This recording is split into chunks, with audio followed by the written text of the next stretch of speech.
तारीफ करो जोर से जोर से जोर से। अपने पड़ोसी को बोलो तू छुटकारे के लिए तैयार है, क्योंकि जैसे ही तू परमेश्वर के वचन को सुनेगा तू छुटकारे को पाएगा। तारीफ करो जोर से। मेरा ये बिलीव है कि क्यों एक विश्वासी को बाइबल पढ़ने के लिए बोला गया और परमेश्वर ने भी आपको वचन के साथ जुड़ने के लिए कहा। जब भी हम पवित्र वचन पढ़ते हैं, बाइबल को पढ़ते हैं, हमने देखा है कि किस तरह से परमेश्वर ने अपने लोगों की जिंदगियों में काम किया, और वचन हमें सिखाता है कि किस तरह से परमेश्वर अपने लोगों की लाइफ में काम करता है। वचन की नॉलेज छुटकारा है। इमेजिन करो, जो संसारिक नॉलेज है वो छुटकारा पैदा कर देती है। जो संसार की नॉलेज है वो छुटकारा पैदा कर देती है संसारिक दृष्टि में। इमेजिन करो, जो वचन है, जो वचन की नॉलेज है, जो परमेश्वर की नॉलेज है, वो कितना बड़ा छुटकारा आपकी लाइफ में पैदा कर सकती है। एक एग्जांपल मैं आपको देता हूं। बाइबल कहती है कि जब पौलुस को पकड़ लिया गया और पौलुस के ऊपर मुकदमा चलाया गया, तो पौलुस को मालूम था कि ये लोग कुछ खराबी करना चाह रहे हैं, और बाइबल कहती है कि पौलुस को उस देश के लॉ के बारे में मालूम था। और बाइबल कहती, पौलुस ने कहा मैं कैसर की दुहाई देता हूं, मैं राजे की दुहाई देता हूं। और उस देश में एक कानून था कि अगर कोई कैदी राजा की दुहाई दे तो उस पर नेक्स्ट मुकदमा राजा के सामने ही चलाया जा सकता है, दूसरे लोग उस पर मुकदमा नहीं चला सकते। और बाइबल कहती पौलुस को ये लॉ, ये कानून मालूम था, और जैसे ही उसे कैसर के सामने ले जाया गया, उसने अपनी गवाही कैसर को दी, और फिर वहां पर उसने जेल में रह के, बाइबल कहती कैसर की सारी राजभवन की जो पलटन थी, जो हजारों पुलिस वाले थे, सबको मसीह कर दिया, सबको परमेश्वर में लेके आया, और हर एक जन यीशु मसीह के वचन को जान गया।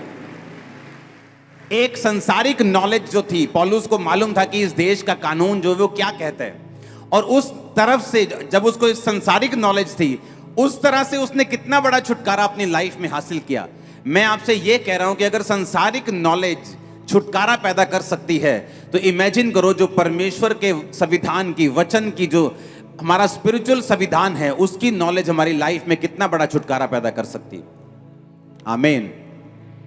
मैं आपको यह समझाने की कोशिश कर रहा हूं कि अगर एक संसारिक नॉलेज से आपको छुटकारा मिल सकता है, तो इमेजिन करो जो बाइबल की नॉलेज है, जो वचन की नॉलेज है, अगर आपको हो तो कितना बड़ा छुटकारा आप और आपका परिवार हासिल कर सकते हैं। इमेजिन करो, आज एक गवाही पाया हुआ विश्वासी और वो जो गवाही पे गवाही पाता जा रहा है, और दूसरा विश्वासी जो इंतजार कर रहा है, उन दोनों में एक ही फर्क है कि एक विश्वासी को यह समझ आ चुका है कि मुझे गवाही किस तरह से लेनी है। एक विश्वासी को समझ आ चुका कि बाइबल के वचनों पे मुझे किस तरह से चलना है, मुझे किस तरह से परमेश्वर को प्रसन्न करना है, कौन सा काम मुझे नहीं करना, कौन सा काम मुझे करना है। जब उसे ये समझ आ जाती है, वो संविधान को समझ जाता है, बाइबल के संविधान को, बाइबल की आयतों को समझ जाता है, परमेश्वर के वचन को समझ जाता है, वो छुटकारे में एंटर करता है, और उसका घराना भी छुटकारे में एंटर करता है। Hallelujah, hallelujah.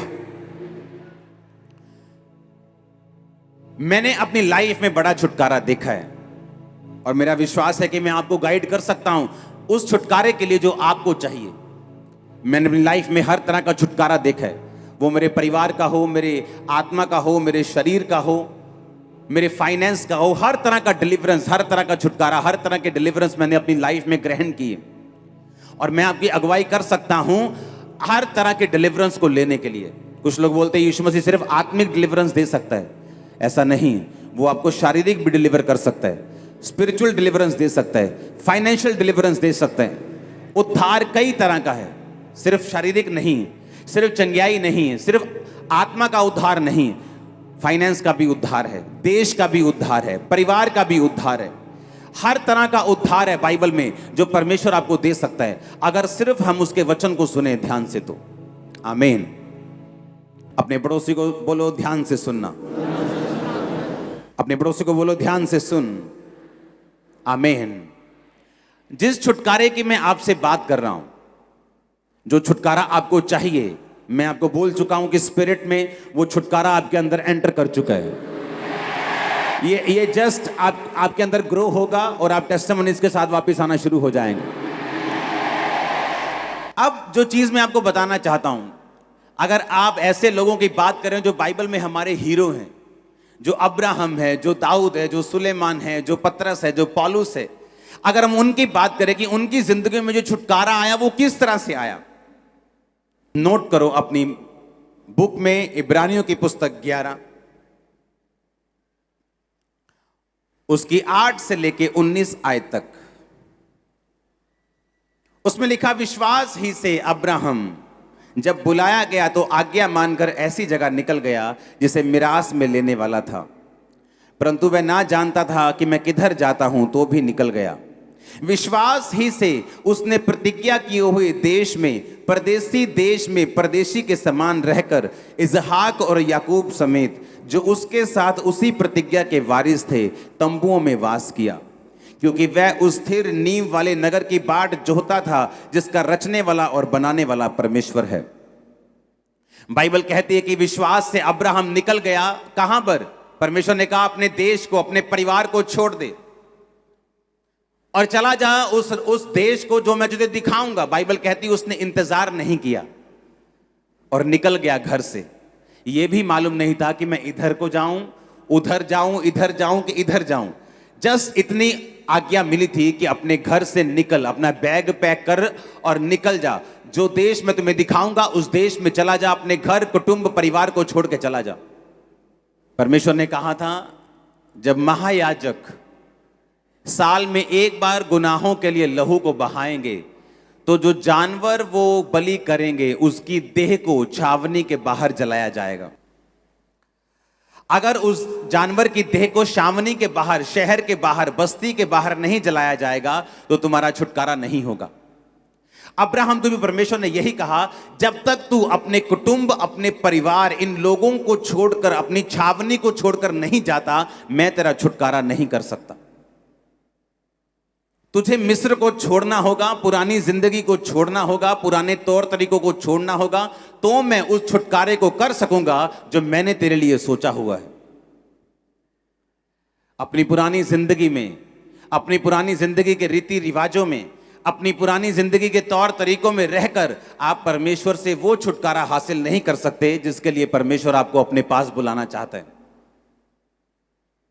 और बाइबल कहती है जब परमेश्वर ने उसको कहा कि तू अपने कुटुंब को छोड़कर, तो बाइबल कहती है अब्राहम जब बुलाया गया, आज्ञा मानकर ऐसी जगह निकल गया जिसे मिरास में लेने वाला था, पर नहीं जानता था कि मैं किधर जाता हूं। पहला कारण छुटकारे का, आपको पुरानी जिंदगी से निकलना पड़ेगा अगर आप छुटकारा चाहते हैं तो। नोट करो, पुरानी जिंदगी में रहकर, उसके तौर तरीकों से रहकर आप नए छुटकारे को हासिल नहीं कर सकते। व्यवस्था विवरण 18 उसकी 9 से 13 आयत में लिखा हुआ, मैं इसको पढ़ूंगा, आप इसको सिर्फ सुनेंगे। जब तू उस देश में पहुंचे जो तेरा परमेश्वर यहोवा तुझे देता है, तब वहां की जातियों के अनुसार घिनौना काम करना ना सीखना। तुझ में ऐसा ना हो कोई अपने बेटे या बेटी को बलि करके चढ़ाए, या किसी से भविष्य पूछे, या शुभ अशुभ मुहूर्तों को माने, या टोने और तांत्रिक, या भविष्य पूछने वाले, या भूत को साधने वाले, या भूत को जगाने वाले लोगों के पास जाएं। जितने ऐसे काम करते वो यहोवा के लिए घृणित हैं। मेरी दाहिनी आंख फड़क रही है, आज कुछ अच्छा होगा। मेरी बाहिनी आंख फड़क रही है, आज कुछ बुरा होगा। परमेश्वर कहता है जब तक तुम इन चीजों से नहीं निकलोगे, मेरा किया हुआ छुटकारा तुम्हें कभी नहीं मिलेगा। मैं घर से निकलूंगा 12:15 बजे, 11:45 नहीं निकलूंगा। मैं इस दिन को कार नहीं खरीदूंगा, मैं इस दिन को ये चीज नहीं लूंगा। परमेश्वर ने कहा जब तक तुम अशुभ और शुभ मुहूर्तों को मानते रहोगे, मैं तुम्हारा छुटकारा नहीं कर पाऊंगा। ये शाम को नहीं काटना, शाम को ये सफाई ना करना, सुबह को ये करना, दोपहर को ये करना, शाम को ये करना। परमेश्वर ने कहा जब तक तुम इन चीजों को मानते रहोगे, मैं तुम्हारा छुटकारा कभी नहीं करूंगा। उसने कहा अब्राहम मैं तुम्हें छुटकारा देना चाहता हूं, लेकिन तुझे अपने कुटुंब को छोड़कर निकलना पड़ेगा, क्योंकि जब तक तू इन लोगों में रहेगा तुझे इन्हीं के अनुसार चलना पड़ेगा, और जो मैं तेरी जिंदगी में करना चाहता हूं मैं नहीं कर पाऊंगा। क्योंकि परमेश्वर जो उसकी लाइफ में करना चाहता था, उसके लिए उसको यह मालूम होना चाहिए था कि सर्वशक्तिमान परमेश्वर ने ही मुझे यह बड़ा छुटकारा दिया है। जहां अब्राहम रहता था, उस देश के लोग बहुत बुद्धिमान समझे जाते थे। वो आपके सिर को देखकर आपका भविष्य बता देते थे। तो परमेश्वर को मालूम था कि जब तक अब्राहम इन लोगों में रहेगा, मैं अब्राहम को ब्लेस नहीं करूंगा। कई बार मैं आपको बता चुका हूं कि मेडिकल साइंस, डॉक्टर्स परमेश्वर ने खड़े किए हैं। बाइबल बताती है, पौलुस ने कहा तिमुथियुस को अपने पेट के बार बार बीमार होने कारण दाखरस काम में लाकर, बाइबल बताती है यीशु मसीह ने कहा बीमार को वैद्य की जरूरत है। इसीलिए परमेश्वर ने कहा बीमार को वैद्य की जरूरत है। अगर परमेश्वर को यह बोलना होता कि बीमार को वैद्य की जरूरत ही नहीं है, वो सिर्फ मेरे पास आए, ऐसा नहीं। लेकिन कई बार परमेश्वर वैद्य की दवाई, मेडिकल साइंस को काम नहीं करने देता, ताकि आपको यह मालूम हो कि आपकी लाइफ में जो हीलिंग हुई है वो सिर्फ परमेश्वर ही कर सकता था और उसी ने की है। इसलिए हम ऑपरेशंस के खिलाफ नहीं है, हम दवाइयों के खिलाफ नहीं है। हम लोगों को यही बोलते हैं आप पर हीलिंग की प्रार्थना हुई है, डॉक्टर कंफर्म करेंगे कि आपके पेट का रोग चला जा चुका है, आपका कैंसर खत्म हो चुका है, आपको दवाई की जरूरत नहीं। डॉक्टर आपको बोलेगा दवाई की जरूरत नहीं, हम आपको नहीं कहेंगे दवाई की जरूरत नहीं। हम क्यों कहेंगे? आप मेरी बात समझ रहे कि नहीं? परमेश्वर ने कहा बीमारों को वैद्य की जरूरत है। अब यहां पर जब परमेश्वर को मालूम था कि मैं अब्राहम को जो ब्लेस करना चाहता हूं, इसको अपना बेटा, अपना वंश देना चाहता हूं। 75 साल का था अब्राहम और अभी तक उसके बच्चा नहीं हुआ था। लेकिन परमेश्वर को मालूम था कि पुरानी जिंदगी में रहते हुए, पुराने सब मुहूर्तों को, अशुभ अशुभ शुभ चीजों को मानते हुए मैं अब्राहम का बड़ा छुटकारा नहीं कर सकता। इसलिए परमेश्वर ने कहा, जब परमेश्वर आपको कोई बात करने के लिए कहता है, जैसे परमेश्वर ने मेरे दोस्त सारे छुड़वा दिए जब मैं मसीह में आया, एक भी दोस्त नहीं था मेरे पुरानी जिंदगी का जिससे मैं रोज बात कर सकूं। क्या करता मैं उनसे बात करके? वो सिर्फ दारू की बात करते, नशे की बात करते, लड़कियों की बात करते, और कोई बात वो नहीं करते। और धीरे धीरे परमेश्वर ने वो दोस्त 1-2 महीने में मेरे छुड़वा दिए, क्योंकि परमेश्वर जानता था कि जब तक ये पुरानी जिंदगी में रहेगा, एक बड़ा छुटकारा, एक बड़ी लाइफ, एक बड़ी योजना जो मैं इसे दिखा रहा हूं, ये देख नहीं पाएगा। उसके लिए मुझे पहले इसको अलग करना पड़ेगा, अलग करके तैयार करना पड़ेगा, और उसके बाद मैं इसे सिखाऊंगा, समझाऊंगा, खड़ा करूंगा, छुटकारा दूंगा, जैसा आज आपके सामने है। तो परमेश्वर को मालूम था ये चीज कि मुझे इसको तैयार करना है। जब कुम्हार मिट्टी बनाने के लिए बर्तन को तैयार करता है तो वो क्या करता है? पहले ग्राउंड में से एक ग्राउंड में से एक जगह से मिट्टी को इकट्ठा ही करता है वो। अगर बर्तन बोले कि नहीं मुझे बर्तन भी बनना है, मुझे सबसे अलग भी दिखना है, मुझे वो मिट्टी नहीं बनना जो पैरों के नीचे आती, मुझे वो बर्तन बनना है जो मुंह से लगाया जाता है, लेकिन मुझे इसी मिट्टी में रहना है, मुझे इसी ग्राउंड में रहना है, तो ऐसा पॉसिबल नहीं। उसे उस ग्राउंड से निकालना पड़ेगा अगर उसे मिट्टी का बर्तन बनना है तो। बाइबल कहती है जब उसे ग्राउंड से निकाला जाएगा, उसे अलग ले जाया जाएगा, और फिर उस पर क्या होता है? उसको बपतिस्मा दिया जाता है, मिट्टी को गीला किया जाता है, मिट्टी को गूंथा जाता है। इसलिए बपतिस्मे के बिना कभी भी आपका छुटकारा नहीं होता, बाइबल कहती है। और जब आपका बपतिस्मा दिया जाता है, मिट्टी को बपतिस्मा देने के बाद उसे गूंथा जाता है, उसे मारा जाता है, जैसे परमेश्वर आपकी परीक्षा करता है, उसमें से रोड़ों को, उसमें से वट्टों को निकाला जाता है, जिस तरह परमेश्वर आपकी कमियों को निकालता है। आपको छुटकारा देने से पहले, आपको मनपसंद बर्तन बनाने से पहले वो आपके व्यभिचार को निकालता है, चोरी को निकालता है, मूर्ति पूजा को निकालता है, वो चीजों को खत्म करता है जो आपकी लाइफ में सही नहीं। उसके बाद क्या करता है? जब आप में से अशुद्धियां खत्म हो जाती, फिर वो आपको बर्तन के ऊपर, उस मिट्टी की मशीन के ऊपर रखता है, अंदर से सहारा देता है, बाहर से ठोकता है। परमेश्वर आपको परीक्षा में डालता है, अंदर से सहारा भी देता है ताकि आपको अच्छी शेप दी जा सके। उसके बाद वो आपको आग में रखता है, कई बार परख में रखता है, आग की परख में रखता है। उस परख के बाद जब आप निकलते हैं, फिर आप एक ऐसा बर्तन होते हैं जो अपने घर ले जाकर लोग मुंह से लगाना चाहते हैं। एक बात याद रखो, हर चीज के लिए छुटकारा दिया गया है, हर चीज के लिए प्राइस पे किया गया है। अगर आज इंडिया आजाद है, इसके लिए प्राइस पे किया गया है, लोगों ने अपनी कुर्बानियां दी हैं।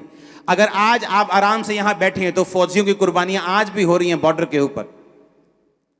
इसलिए यह बात हमेशा याद रखो कि अगर कोई छुटकारा आपको चाहिए, उसके लिए आज भी आपको उस छुटकारे के लिए कुर्बानी देनी होगी।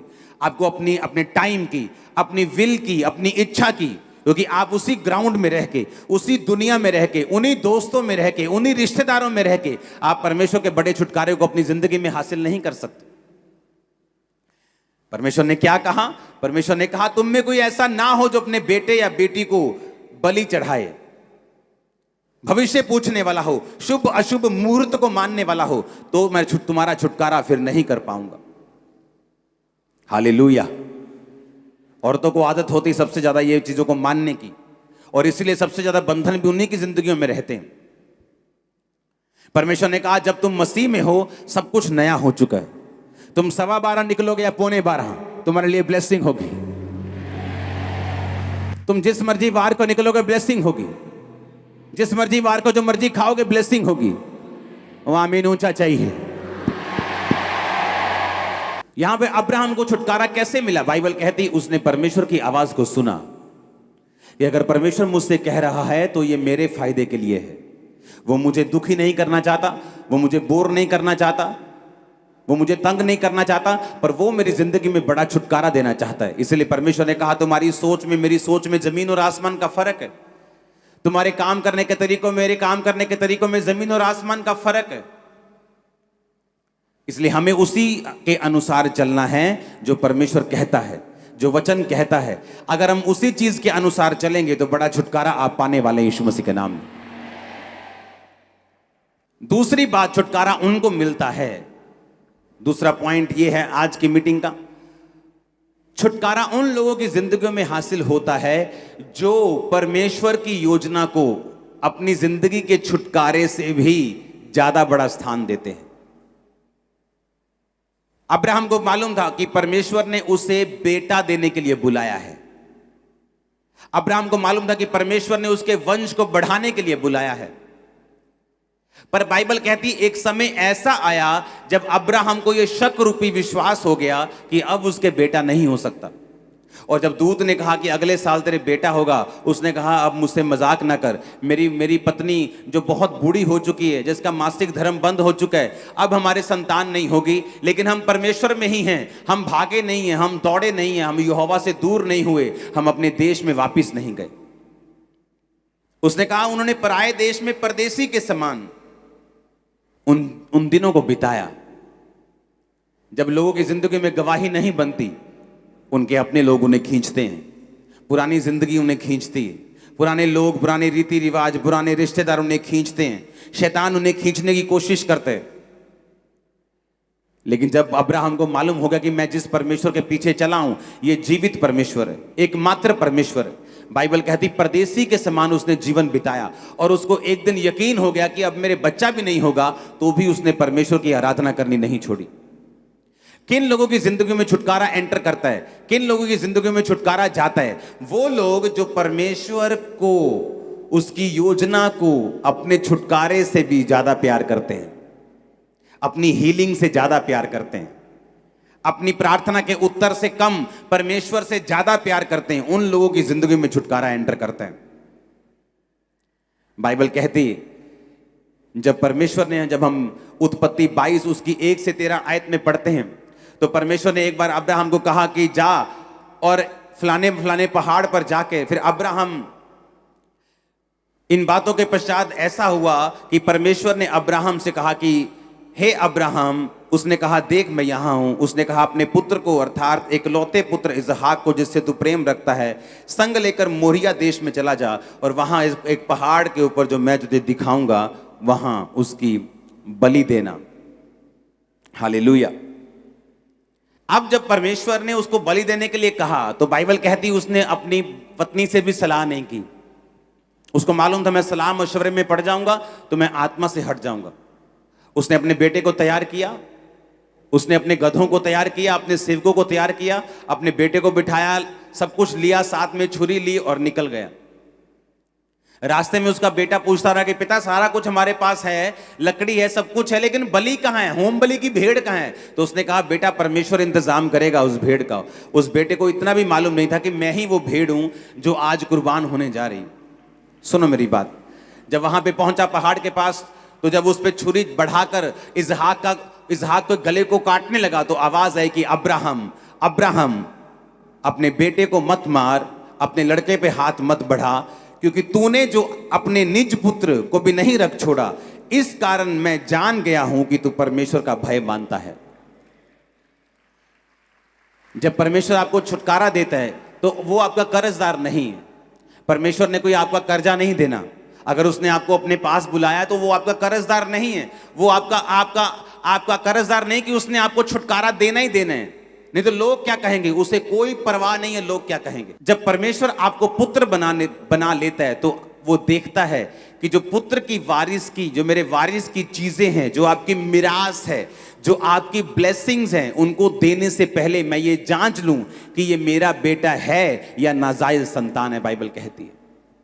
अब अब्राहम को ये चीज मालूम थी कि परमेश्वर होम बलि इंसानों की नहीं लेता, लेकिन परमेश्वर ने जानबूझ के उसकी परीक्षा की, जा और अपने बेटे को चढ़ा दे। वो बेटा इमेजिन करो जो 25 साल की परीक्षा के बाद अब्राहम को मिला था, और उस बेटे को बाइबल कहती ये सोच के अब्राहम चढ़ाने के लिए गया कि जब अंत के दिनों में हम सब जी उठेंगे तो मेरा बेटा भी जी उठेगा। इमेजिन करो किस लेवल का प्यार वो परमेश्वर से करता था, किस लेवल की आज्ञाकारिता में वो था कि जो वायदा परमेश्वर ने उसके साथ किया था। जब उसकी जिंदगी में दो बड़े इंसिडेंट ऐसे हुए, एक बच्चा होने से पहले, एक बच्चा होने के बाद, जब उसे लगता था कि ये चीजें खत्म हो जाएंगी और ये वायदा पूरा नहीं होगा, तब भी उसने परमेश्वर के साथ चलना छोड़ा नहीं। और बाइबल कहती है जब वो छुरी चलाकर उसे मारने लगा तो परमेश्वर ने कहा आज मैं जान गया हूं कि तू मुझसे प्यार करता है, आज मैं जान गया हूं। और परमेश्वर ने फिर कहा अब मैं तुझसे बड़ी जाति बनाऊंगा, अब मैं वो सारे वायदे तेरी जिंदगी में पूरा करूंगा। मेरा परमेश्वर आपको अब्राहम के समान बढ़ाए, वो आपकी जाति को इसहाक के समान बढ़ाए, वो आपके लोगों को अपने समान बढ़ाए। आमीन। ऊंचाई ये बरकत आपकी है। Hallelujah, hallelujah. बाइबल कहती है जब अब्राहम ने इधर उधर देखा तो वहां भेड़ फंसी हुई थी। जब उसने देखा, आंखें उठाई तो क्या देखा कि एक मेढ़ा, 11-13 आयत में लिखा, एक सींगों के समेत अपनी झाड़ी में फंसा था। आप जानते हैं अब्राहम जब घर से निकला, मैं आपको वचन इसलिए सिखा रहा हूं कि आपको मालूम हो कि अगर किसी ने छुटकारा पाया है तो इत्तेफाकन नहीं पाया। उसकी जिंदगी में कोई इत्तेफाक नहीं हुआ, या परमेश्वर ने पार्शलिटी नहीं की, इसको दूंगा, इसको नहीं दूंगा, इसको दूंगा, ऐसा नहीं किया। अगर उसने छुटकारा पाया तो उसके पीछे कारण क्या था कि उसने एक बड़े छुटकारे को अपनी जिंदगी में हासिल किया। बाइबल कहती जब उसने इधर उधर देखा तो एक मेढ़ा झाड़ियों में, लकड़ियों में फंसा हुआ था। आप जानते जब अब्राहम घर से निकला तो वो लकड़ियां लेकर निकला था। वो ये भी सोच सकता था कि लकड़ियां मैं पहाड़ पे जाके ले लूंगा, पहाड़ में भी तो लकड़ियां है ना, उन्हीं लकड़ियों में तो वो मेढ़ा फंसा हुआ था, हाँ या ना। लेकिन अब्राहम इस कॉन्शियसनेस में था कि जो लकड़ी मैं परमेश्वर के लिए यूज करूंगा वो मेरे अपने घर की होनी चाहिए। मैं जो ऑफरिंग परमेश्वर को दे रहा हूं मैं उसे फ्री में कहीं से हासिल नहीं करूंगा। जिस जगह पर दाऊद को परमेश्वर ने दर्शन दिया उस जगह को दाऊद ने खरीदना चाहा तो खरीदार ने कहा तू ऐसे ही मुझसे ले ले। उसने कहा मैं इस जगह का पूरा प्राइस तुझे दूंगा, मैं यहोवा की कोई भी चीज को फ्री में नहीं करूंगा। ये एक निशानी थी अब्राहम के बोने वाले जीवन की, कि वो कॉन्शियस रखता था कि परमेश्वर के लिए मैंने कुछ भी ऐसा नहीं करना जो फ्री में हो। उसे मालूम था, घर से लकड़ियां लेके वो चला और बाइबल कहती परमेश्वर ने भेड़ का इंतजाम किया। अगर कोई ऐसा होता जो लकड़ियां भी वहीं से लेता तो शायद वहां लकड़ियां खत्म हो चुकी होती तो भेड़ा किसी लकड़ी में फंसता ना। जब आपके दिमाग में, आपकी स्पिरिट में यह बात आ चुकी है कि मुझे बोना है, आपकी स्पिरिट में यह बात आ चुकी है मुझे अलग टाइम में रहना है, आपकी स्पिरिट में यह बात आ चुकी मैं मसीह में हूं, पुरानी बातें बीत गई। जब मैंने बपतिस्मा लिया तो शुभ अशुभ मुहूर्त सब खत्म हो गए, सब आंखों का फड़कना बंद हो गया, सब 12:15 पौने 12 खत्म हो गए, सब तरह के जादू टोने टोटके सब खत्म हो गए। अब मैं मसीह में आजाद हूं, परमेश्वर मेरे साथ है, उसका आत्मा मेरे साथ है, जब मेरी मर्जी में जाऊं खुदाबंद मेरे साथ रहेगा। That's it. उस दिन आप छुटकारे में एंटर कर जाएंगे, उस दिन आपका छुटकारा हो जाएगा, उस दिन आप समझ जाएंगे कि परमेश्वर ने आपको फ्री होने के लिए बुलाया है। हालेलुया, जोर से बोलो हालेलुया। अब्राहम के अंदर यह आदत थी कि अब्राहम ने अपने छुटकारे को खुदावंद से कम प्यार किया है। आज अगर मैंने छुटकारा हासिल किया हुआ है, यहां बैठा हूं, तो मेरी ये टेस्टिमनी है कि मैंने अपने छुटकारे से पहले परमेश्वर से प्यार किया है। एक समय था जब मैं अपने छुटकारे के लिए परमेश्वर को बड़ी ताने मीने देता था कि परमेश्वर तू लोगों का छुटकारा कर देता है, मेरा नहीं करता। तू लोगों को हील कर देता है, मुझे नहीं करता। मैं भी सेवा करता हूं लेकिन तू मुझे टच नहीं करता। मैं भी सेवा करता हूं लेकिन तू मुझे हील नहीं करता। मैं प्रार्थना करता हूं, लोग चंगे हो जाते हैं। मैं मीटिंग करवाता हूं, दूसरे लोग टेस्टिमनीज दे जाते हैं। मेरे सामने लोग आके अधर्म से ठीक हो जाते हैं, फिर चर्च आना शुरू कर देते हैं, लेकिन मेरा छुटकारा तो नहीं करता। लेकिन मैं ये नहीं जानता था कि परमेश्वर की योजना मेरी जिंदगी में बड़ी है और वो मुझे छुटकारा देना चाहता है, लेकिन वो मुझे ट्रेन कर रहा था कि अगर मैं छुटकारा ना भी पाऊं तो क्या मैं सेवा करने के लिए तैयार हूं, क्या परमेश्वर को मानने के लिए तैयार हूं, क्या उसकी सेवा करने के लिए उसको प्यार करने के लिए तैयार हूं। जितने लोगों को छुटकारा चाहिए, ये बात को इमेजिन करके सोच के अपनी जिंदगी में पकड़ के रखना, गंढ बन के रखियो पंजाबी च कहते हैं। अगर अपने छुटकारे को परमेश्वर से ज्यादा प्यार करोगे तो छुटकारा कभी आपको हासिल नहीं होगा। सबसे पहला प्यार आपको परमेश्वर को करना है। बाइबल कहती है अब्राहम ये जानकर भी कि अब मेरे बच्चा नहीं होगा, उसने यहोवा को नहीं छोड़ा। ये जानकर भी जो बच्चा हो गया है अब इतने सालों बाद और बड़ा हो गया है, फिर भी कुर्बान करने के लिए चल पड़ा बिना किसी सलाह मशवरे के। यह साबित करता है कि अब्राहम परमेश्वर से प्यार करता था। तीसरा पॉइंट लिखो अपने कॉपी और पेन में। अगर आपका ध्यान आत्मिक नहीं है तो भी आपकी जिंदगी में आपको छुटकारा नहीं मिलता। जितने लोग सिर्फ चंगाई को ढूंढते हैं, सिर्फ बरकत को ढूंढते हैं, सिर्फ मेरा डाइवोर्स कैंसिल हो जाए, सिर्फ मेरा एक्सीडेंट ये मैं ठीक हो जाऊं, और उन्हें आत्मिक जिंदगी से कोई लेना देना नहीं। प्रार्थना की या नहीं की, चोरी की आदत है कि नहीं है, व्यभिचार करते हैं कि नहीं करते, हम अभी भी शुभ अशुभ मुहूर्तों को मानते हैं कि नहीं मानते, हम ये काम करते हैं कि नहीं करते, उनको कोई मतलब नहीं। उनको अपनी आत्मिक जिंदगी से कोई मतलब नहीं। प्रार्थना की है कि नहीं, कोई मतलब नहीं। वचन पढ़ते हैं, बाइबल पढ़ते हैं कि नहीं पढ़ते, रोजा रखते हैं, गालियां निकालते हैं कि नहीं, उन्हें कोई मतलब नहीं। बाइबल कहती है, जब हम इब्रानियों की पुस्तक 11 उसकी 10 आयत को पढ़ते हैं तो वहां लिखा, क्योंकि वह उस स्थिर नींव वाले नगर की बाट जोता था जिसका रचने वाला और बनाने वाला परमेश्वर है। बाइबल कहती है कि जब अब्राहम को यह मालूम हो गया कि मेरे बच्चा नहीं होगा, तो क्या ऐसी सोच थी उसके दिमाग में जिस सोच ने उसको ये परमेश्वर में बनाए रखने पर मजबूर कर दिया कि अब तेरे बच्चा नहीं होगा तो आगे क्या। बाइबल कहती वो उस स्थिर रहने वाले, फिर से पढ़ेंगे 10 आयत को, क्योंकि वह उस स्थिर नींव वाले नगर की बाट जोहता था जिसका रचने वाला और बनाने वाला परमेश्वर है। बाइबल कहती है धरती और पृथ्वी, धरती और आसमान हिलाए जाएंगे। धरती पर कोई भी नगर स्थिर नींव वाला नहीं है। धरती का कोई भी नगर स्थिर नींव वाला नहीं है, क्योंकि बाइबल कहती है कि धरती और आसमान हिलाए जाएंगे। जब आगमन होगा, जब न्याय होगा तो ये हिलाए जाएंगे। ये किस स्थिर नींव वाले नगर की परमेश्वर बात कर रहे हैं? परमेश्वर हेवन की बात कर रहे हैं। जब अब्राहम को ये बात मालूम हो गई कि मैं शायद ये छुटकारा ना पाऊं, तो बाइबल कहती उसने ये सोच लिया था कि कोई बात नहीं, अगर मैं इस दुनिया में आशीषित इस आशीष से नहीं हुआ तो भी मैं स्वर्ग में जा रहा हूं, मैं उद्धार पा चुका हूं, मैं यहोवा के पास जा रहा हूं। कोई भी विश्वासी अगर इस सोच को नहीं रखता तो मैं आपको बता सकता हूं लाइफ में कहीं ना कहीं जाकर वो छुटकारे को नहीं हासिल कर पाएगा और कहीं ना कहीं जाकर वो अटक जाएगा। कहीं ना कहीं जाकर शैतान उसे फंसा लेगा, कहीं ना कहीं जाकर उसकी ग्रोथ, उसकी जिंदगी की आत्मिक ग्रोथ, उसका कहीं ना कहीं वो स्टक हो जाएगा, कहीं ना कहीं वो फंस जाएगा अगर उसकी सोच ये नहीं है। बाइबल कहती है जब अब्राहम को विश्वास हो गया कि अब मेरी जिंदगी में बेटा नहीं होगा, बाइबल कहती किस कारण वो बना रहा परमेश्वर में, क्योंकि वो स्थिर नींव वाले नगर की बाट जोहता था जिसका रचने वाला और बनाने वाला परमेश्वर है। अब्राहम ये सोच चुका था कि कोई बात नहीं, अगर ये ब्लेसिंग मेरी लाइफ में नहीं है मैं स्वर्ग जा रहा हूं। कोई बात नहीं, अगर बेटा नहीं हुआ मैं स्वर्ग जा रहा हूं। कोई बात नहीं, अगर फाइनेंशियल ब्लेसिंग नहीं है मैं स्वर्ग जा रहा हूं। कोई बात नहीं, अगर हीलिंग नहीं हुई मैं स्वर्ग जा रहा हूं। परमेश्वर ने कहा अगर तुम्हारा ऐसा विश्वास नहीं है तो शैतान तुम्हारे अंदर रुकावटों को पैदा करेगा। तुम्हारी हीलिंग में रुकावट होगी, तुम्हारे छुटकारे में रुकावट होगी, क्योंकि शैतान को अगर ये बात समझ आ गई कि अगर वो तुम्हारी हीलिंग को रोक ले तो तुम परमेश्वर से रुक जाओगे, वो तुम्हारी हीलिंग को रोक लेगा। क्योंकि शैतान को वो बड़ा इंटरेस्टेड है तुम्हारे उद्धार को खत्म करने के लिए। वो बड़ा इंटरेस्टेड है कि तुम्हारा उद्धार जो है वो कभी ना हो।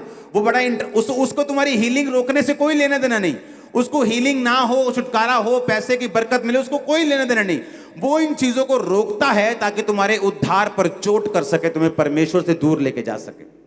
और बाइबल कहती अब्राहम इसीलिए बना रहा क्योंकि उसका जो दिमाग था वो उद्धार की ओर था, वो मुक्ति की ओर था, कि वो उस स्थिर नींव वाले नगर की बाट जोता था। पढ़ेंगे उस आयत को, जिसका रचने वाला और बनाने वाला परमेश्वर है।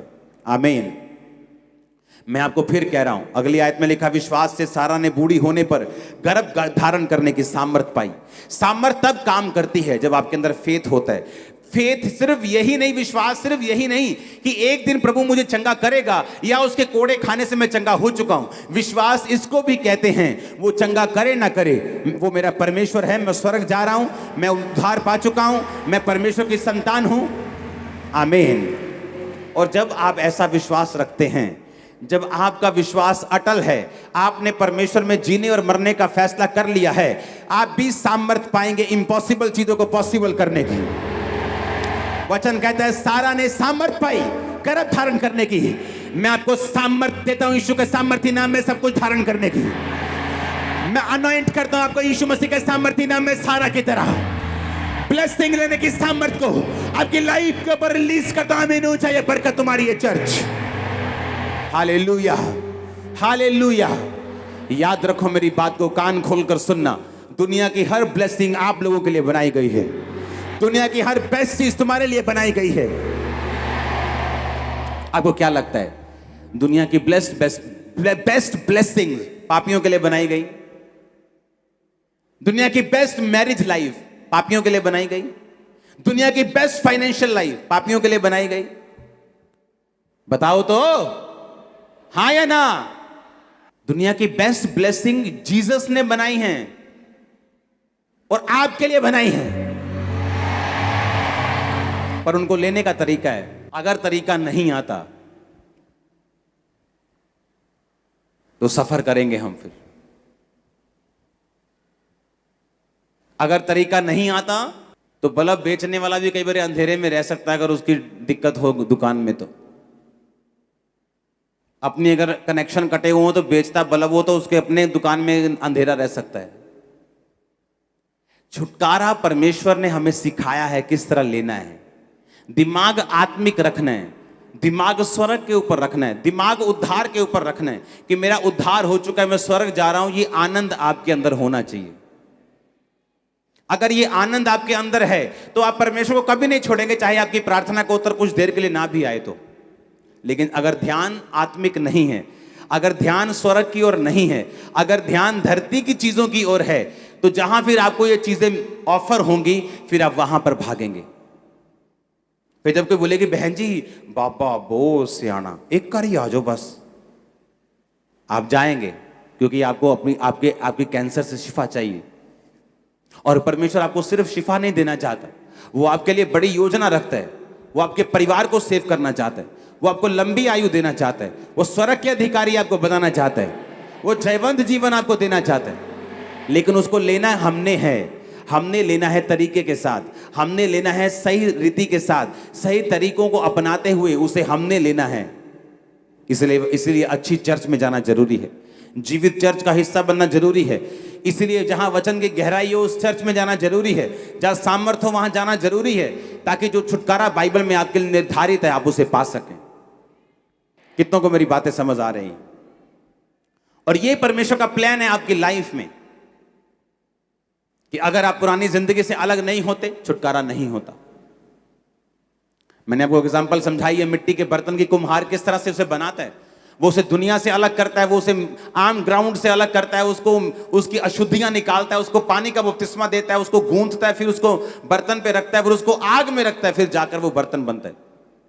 लेकिन आज का विश्वासी आग में नहीं जाना चाहता, आज का विश्वासी परख में नहीं जाना चाहता। वो बर्तन बनना चाहता है आदर का, लेकिन परख में जाना नहीं चाहता। लेकिन बाइबल कहती है जितने भक्ति के साथ जीवन बिताना चाहेंगे वो सब लोग सताए जाएंगे। हालेलुया, ऊंची आवाज से बोलो हालेलुया।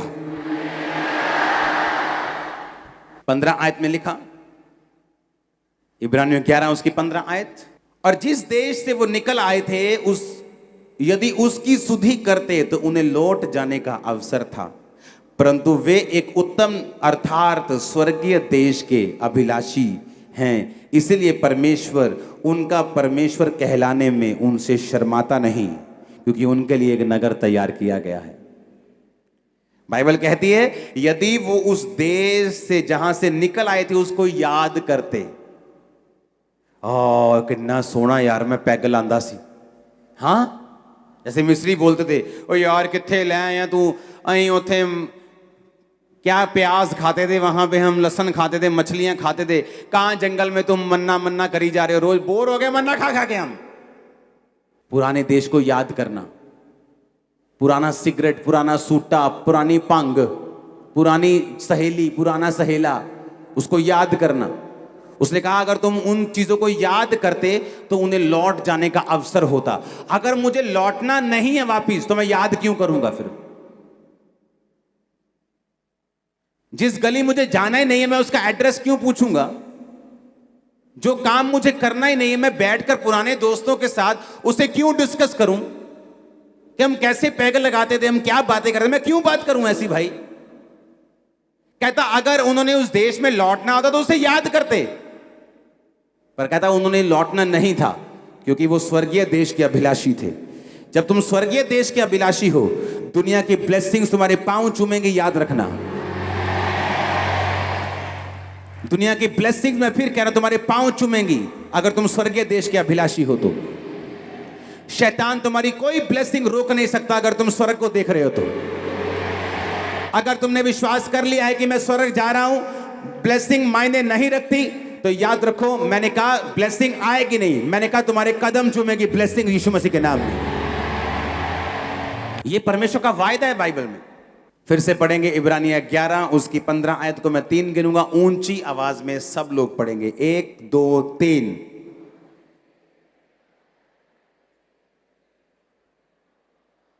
अभी भी मजा नहीं आया मेरे को, और ऊंची आवाज में चिल्लाकर पढ़ेंगे, 1 2 3।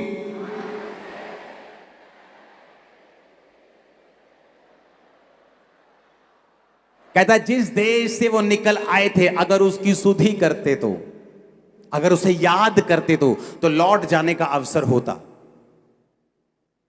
मिस्री याद करते रहते थे, ओ उस देश में हम मछलियां खाते थे, ओ उस देश में हम प्याज खाते थे, ओ उस देश में हम ये खाते थे, तुम हमें जंगल में मरने के लिए ले गए आए हो। उन्हें ये नहीं दिख रहा था कि तुम बच गए हो, उन्हें ये नहीं दिख रहा तुम गुलामी से आजाद हो गए हो, तुम शैतान की गुलामी से आजाद हो गए हो, तुम आगे जा रहे हो। परमेश्वर तुम्हें कहीं बेस्ट देशों में लेके जा रहा है जहां तुम अपने मालिक खुद होंगे, जहां तुम खुद राज करेंगे। वो नहीं देख रहे थे, लेकिन हम क्या खाते थे, ओ हम कौन सा पाप करते थे, कौन से ब्रांड का गुटखा खाते थे, कौन से ब्रांड की बियर पीते थे, कौन से ब्रांड की सिगरेट, सब याद आ रहा है। अगर कहता तुम्हें वो याद करते तो लौट जाने का अवसर होता। इसका मतलब हमें याद नहीं करना। दिमाग में जब याद आए तो और जगह दिमाग लगा लो। बाइबल कहती है अपने विचारों को काबू में रखना है, अपने विचारों को पकड़ लेना है और मसीह के अधीन कर देना है, ताकि परमेश्वर की ब्लेसिंग तुम में बनी रहे। आमीन। अपने विचारों को पकड़ के रखना है। अगर मुझे जाना ही नहीं जिस रास्ते में, मुझे जिस गली में फ्रेंडशिप कहीं करनी नहीं, मैं उस गली से निकल के क्यों जाऊंगा? मैं आधा अधूरा कच्चा पक्का क्यों रहूंगा? लोग आधे अधूरे कच्चे पक्के हैं, रहते मसीह में करते कुछ और है। अगर मुझे व्यभिचार नहीं करना तो मैं नहीं तेरे नाल गल करनी। आधा घंटा यही बात होती, नहीं तू रख फोन, नहीं मैं नहीं तेरे नाल गल करनी। अगर मुझे बात नहीं करनी, मैं हेलो क्यों कर रहा हूं? मुझे नहीं करना, मैं काट दूंगा, ब्लॉक कर दूंगा अगर मुझे हेलो नहीं करनी तो। आमीन। बात यह है कि हम खुद सीरियस नहीं है अपनी डिलीवरेंस के लिए, और मैं आपको दावा करता हूं ये 7 हफ्ते डिलीवरेंस का वचन सुनो और बाय फोर्स टेस्टिमनीज के साथ वापस आओ यीशु के नाम में। आमीन। आमीन। आपको यह बात समझनी होगी कि आपको स्वर्गीय देश के अभिलाषी होना होगा। 16 में लिखा, वे एक उत्तम अर्थात स्वर्गीय देश के अभिलाषी हैं। जो उनके अंदर अभिलाषा थी वो स्वर्गीय देश की थी, वो स्वर्ग की थी। आपके अंदर जो अभिलाषा होनी चाहिए वो स्वर्ग जाने की होनी चाहिए कि मैं स्वर्ग का वारिस हूं, मैं अनंत जीवन मैंने पा लिया है। तो बाइबल कहती है जो स्वर्ग के वारिस होने के लिए आनंदित हैं वो अपनी शरीर की ब्लेसिंग्स को भी पा लेंगे। परमेश्वर वचन में एक बात कहता है, उसको मैं बोलकर आमीन करूंगा और उसके बाद हम प्रार्थना करेंगे। परमेश्वर वचन में कहता है कि जिस परमेश्वर ने अपना एक लौता बेटा तुम्हें दे दिया, क्या वो संसार की आशीषें तुमको नहीं देगा? इमेजिन करो